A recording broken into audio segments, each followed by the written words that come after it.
পরপর দুদিনের বৃষ্টিতে ওয়েদার একদম চেঞ্জ, আগের মতো তীব্র গরম একদমই নেই। আর এই সুন্দর ওয়েদারে একটু কচু বাটা হলে মন্দ হয় না। আর এই কচু বাটার সাথে যদি একটু গরম গরম ভাত, সাথে একটু লেবু চেপে নিন, দেখবেন খাসি ফেলেই বাটা দিয়েই খাবেন। তাহলে প্রথমে পরিমাণ মতো কচু কেটে ভালো করে ধুয়ে ভাত বসিয়ে ফুটন্ত ভাতের মধ্যে কচুগুলো দিয়ে সেদ্ধ করে নিন।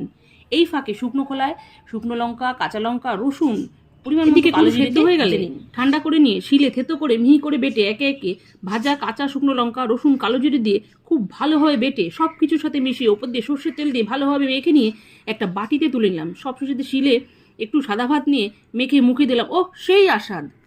সবশেষে রেডি করা কচু বাটা একটা বাটির মধ্যে নিয়ে ওপর দিয়ে লেবুর রস দিয়ে পরিবেশন করলেই রেডি টেস্টি মান কচু বাটা।